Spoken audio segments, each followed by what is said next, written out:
Welcome to KRT career academy. Important operations in India. இந்தியாவின் மீட்பு திட்டங்கள் பற்றி பார்க்கலாம். ஃபாரின் கண்ட்ரீஸில் இருக்க இந்தியன்ஸை ரெஸ்கியூ பண்ணுறதுக்காகவும் மற்ற நாடுகளுக்கு இயற்கை பேரிடர் போர்க்காலத்தில் உதவி பண்ணுறதுக்காகவும் இந்த மீட்பு திட்டங்கள் ஸ்டார்ட் பண்ணியிருப்பாங்க.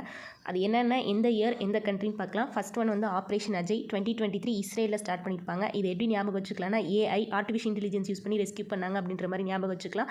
நெக்ஸ்ட் ஆப்ரேஷன் கருணா மியான்மரில் ஸ்டார்ட் பண்ணியிருப்பாங்க. இந்த இயர்னா 2023. நெக்ஸ்ட் ஆப்ரேஷன் கங்கா 2022 உக்ரைனில் ஸ்டார்ட் பண்ணியிருப்பாங்க. கங்கா உக்ரைனில் யூஜி பண்ணாங்க அப்படின்ற மாதிரி ஞாபகம் வச்சுக்கலாம். ஆப்ரேஷன் காவேரி 2023 சூடானில் ஸ்டார்ட் பண்ணியிருப்பாங்க. இப்போ ரீசெண்டாக சுட சுட காவேரி நியூஸ் போயிட்டு இருக்கு அப்படின்ற மாதிரி ஞாபகம் வச்சுக்கலாம். நெக்ஸ்ட் ஆப்ரேஷன் இஸ்தார் 2018 ஏமனில் ஸ்டார்ட் பண்ணியிருப்பாங்க. Next operation Dost 2023 Syria. தோஸ்துனா ஃப்ரெண்ட்ஸ் கூட இருந்தால் சிரிச்சிட்டே இருப்போம் அப்படின்ற மாதிரி ஞாபகம் வச்சுக்கலாம். தோஸ்து சிரியா. ஆப்ரேஷன் தேவ் சக்தி 2021 ஆப்கானிஸ்தானில் ஸ்டார்ட் பண்ணியிருப்பாங்க. Next operation Vande Bharat COVID-19 டைம்ஸில் ஃபாரின் கண்ட்ரீஸில் இருக்க இந்தியன்ஸை ரெஸ்கியூ பண்ணுறதுக்காக இந்த ஆப்ரேஷன் வந்து ஸ்டார்ட் பண்ணியிருப்பாங்க. தேங்க்யூ.